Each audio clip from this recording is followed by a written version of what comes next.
Hace unos días, en una conferencia, un viejo y brillante intelectual dijo que en este mundo de prisas, sustos, fake news, políticos mañosos y ciudadanos ingenuos cuando no ignorantes, los autócratas y los bandidos avanzan imparables. La democracia republicana tiene muchos defectos y está lejos de resolver los problemas de la gente, pero sigue siendo el único sistema conocido en el que se puede trabajar para avanzar. Los inventos populistas y autoritarios de izquierdas o derechas y todos los sismos que ha probado la humanidad a través de la historia, después de muchos dolores, nos regresaron siempre a la democracia, la división de poderes y la libertad como el sistema menos imperfecto y el único que le permite al ser humano preservar su dignidad. Para conversar sobre las amenazas que pesan sobre la democracia mexicana y sobre el futuro del segundo coloso de América Latina, les presento a Miguel Ángel Lara, licenciado en Relaciones Internacionales por el TEC de Monterrey, con máster y doctorado en política. Doctor Lara, bienvenido a Razón de Estado. ¿Qué les pasó a los mexicanos? Se están quedando sin país y no se enteran. ¿Dónde están las élites? ¿Qué pasa con México? Muchas cosas, pero la última es la aprobación y la publicación de una reforma, mal llamada reforma, por cierto, al Poder Judicial, que en pocas palabras atenta contra la independencia judicial, contra la certeza jurídica, contra el Estado de Derecho y el acceso a la justicia, que en pocas palabras atenta contra la independencia, contra la justicia y contra la democracia. La reforma judicial que impulsó AMLO es criticada por izquierdas y derechas democráticas. ¿Qué consecuencias traerá para México esta reforma?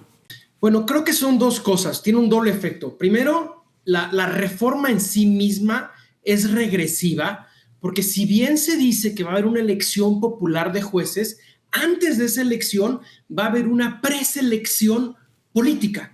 Es decir, vamos a poder votar por candidatas y candidatos a jueces, pero solamente por quienes nos digan desde la política.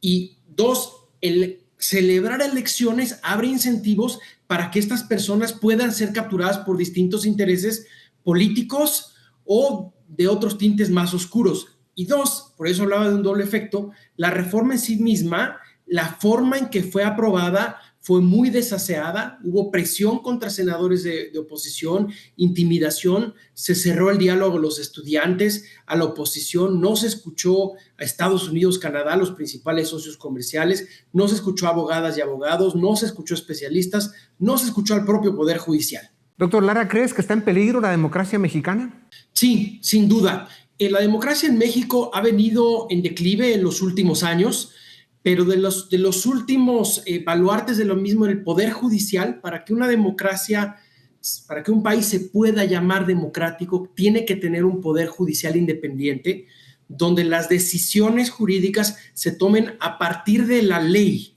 y no a partir de un interés político. Y esta reforma viene a atentar contra esto, porque ahora no tendremos jueces, sino políticos simulando ser jueces. Claro. Con su política de abrazos y no balazos, AMLO sale de la presidencia bajo sospechas de favorecer al narcotráfico. Él se va, pero la impresión es que seguirá al mando de Morena. ¿Qué influencia tendrán la corrupción y el narcotráfico en el Estado mexicano con esta reforma judicial y con AMLO al mando del aparato político del país?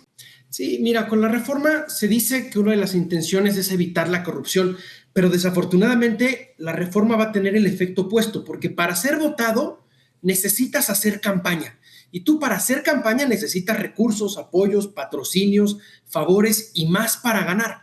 Entonces va a ser, te apoyo a ti, candidata a juez o juez, para ganar, pero a cambio tú me apoyas a mí. Así que la elección genera incentivos para que las decisiones sean presionadas. Te apoyo a cambio de que me apoyes, y puede ser desde una persona con dinero hasta el crimen organizado. Claro. Además de la preselección política que hablé, donde es el partido gobernante quien va a hacer los filtros previos de quienes eventualmente estén en las papeletas. Ya lo mencionaste y esto es muy importante. Miembros de la oposición denunciaron amenazas y chantajes para lograr la aprobación de esa aberración de reforma judicial.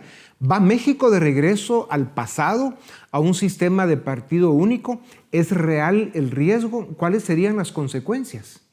Sí, yo no lo llamaría una vuelta al pasado, definitivamente no es ir al futuro, porque en el pasado México nunca había considerado la elección popular de jueces y en realidad son muy pocos los países a nivel internacional que lo tienen. El único país que tiene un modelo similar y ha sido un rotundo fracaso ha sido Bolivia, porque las elecciones, además de que nadie las entiende y nadie vota, tienen el récord mundial de voto nulo y voto en blanco, son elecciones muy politizadas. Los otros países que tienen tipo de elecciones son para elecciones para jueces locales, como en Estados Unidos y no en todos los casos.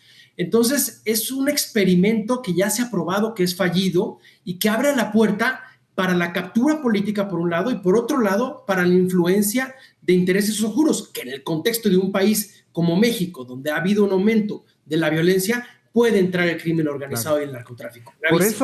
Por eso esta reflexión es importante. Antes y después del grotesco fraude electoral y el golpe de Estado a la soberanía del pueblo venezolano, AMLO ha sido un cómplice, facilitador y alcahuete de la narcodictadura en Caracas. Es amigo y socio político de Evo Morales y de cuanto tirano encuentra.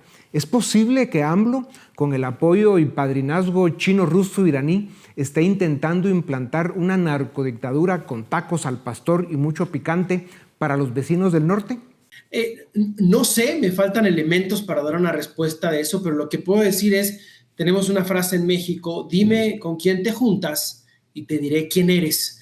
Y desafortunadamente ahora quienes han celebrado esta reforma no ha sido la Unión Europea, no ha sido Suecia, Noruega, Canadá, países a los que deberíamos de aspirar por su calidad de vida, de educación, de salud. Quienes han aplaudido esto han sido Cuba, Venezuela y Rusia. Son 3 países que reprimen a sus pueblos y donde sus pueblos han vivido hasta hambre y exilio por millones. Entonces, hay una esperanza, vienen las leyes secundarias y se tiene que presionar para que se rescate un poco del mérito que ya existe en la carrera judicial. Claro, y no hay que olvidar que China tiene la representación diplomática más grande del mundo en México. Atención con eso. Doctor Lara, a estas alturas es ingenuo pensar que Claudia Sheinbaum, presidenta electa, no está en toda la jugada de AMLO. ¿Qué opinas? Mira, todavía, como dices bien, es presidenta electa, todavía no es presidenta. Eso será el 1 de octubre, donde se le va a colocar la banda presidencial y todo el peso simbólico y además el peso político, militar, económico que eso involucra. Ya siendo ungida como presidenta, yo espero y confío que tenga mayor grado de libertad y se puedan moderar algunas de estas reformas, porque al final del día no le conviene a México, porque hasta la inversión extranjera, el turismo y demás se están espantando y eso equivale a ingreso de dólares, equivale a empleos, claro. Equivale, en fin, ¿no? Entonces yo tengo esa esperanza que las cosas cambien a partir del 1 de octubre. Para terminar brevemente, doctor Lara, ¿será posible devolver a México a la senda de la democracia liberal y republicana? ¿Cuánto tiempo podría tomar y cómo se debe hacer? Yo digo que sí. Las mexicanas y los mexicanos no todos son apáticos. Hay preocupación, pero junto a esa preocupación hay acción. Hay medios de comunicación fuertes, hay una sociedad civil fuerte, hay gente que quiere tener un futuro en su país y pues se sigue haciendo de todo. Por eso mencionaba yo las leyes secundarias.